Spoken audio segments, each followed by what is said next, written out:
All right, here I want to talk about writing the equation of a line that is parallel to some given line, like right here, and passes through some given point. And we're going to use our point-slope form of a line to do that. So going back here, we talked about point-slope form, right? And we talked about the different kind of looks it can have and what all the different inputs mean. So we talked about all that. And go back and watch that video.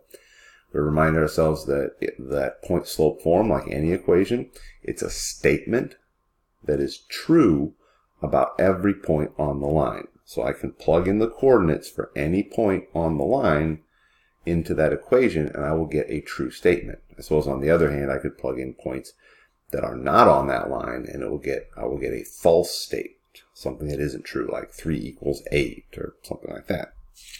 Anyways, so I've got here a line right here, and I have this point that is not on that line, and I want to write the equation of a line that will pass through this point and be parallel to this line.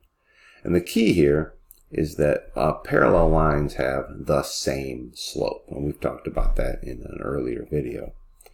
So the slope of the line here should match the slope of this line, so we just need to know what the slope of this line is. So you'll remember in that y equals mx minus h plus k form, m was the slope, so we kind of pair things up here, and our slope is 1/2. So the slope of this line will also be 1/2. So let's see, y equals 1/2 x minus, I'm just going to fill in there.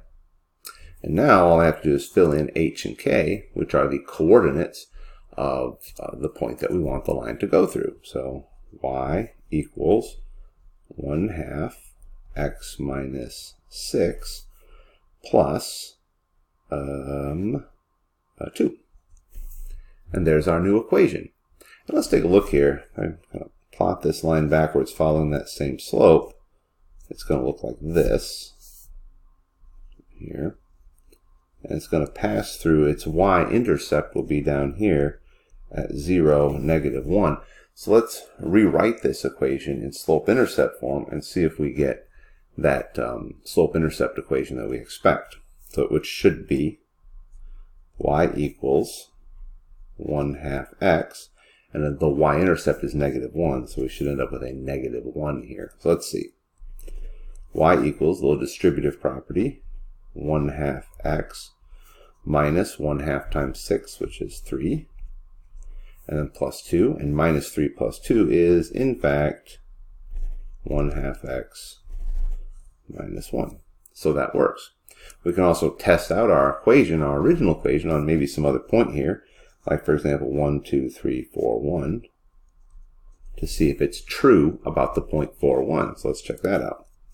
So I have y equals 1/2 x minus 6 and plus 2. And we're going to plug in the point 4, 1. So y is 1, 1/2, x is 4. So let's see. 1/2, 4 minus 6 is -2. 1/2 times, 1/2 times -2 is -1 plus 2, which is in fact 1. So it is true about that point. All right. So again, the process for writing an equation of a line that passes through a given point, we're going to be given the point. So we're trying to write the equation of a line that goes through this point and is parallel to some other line. And we'll be given an equation for that line. So what we need to do is first figure out what the slope of the first line is. And that'll be right there in its equation. It might be in point-slope form, or it could be in slope-intercept form, one or the other. But it's fairly straightforward to pluck the slope out of that line. And then we just drop that slope, y equals m x minus h plus k. We just drop the slope in where m is. And then we take the coordinates of our point. Here it's 6, 2. And we just drop those in for h and k. So h became 6, that's the x-coordinate, and k becomes 2, that's the y-coordinate. And that's our equation. We're done. Now, if we want, we can turn it into slope-intercept form. That's fine. Or we could just leave it as point-slope form, which is also fine. Okay. There you go. That's how to write the equation of a line that passes through a given point and is parallel to a given line.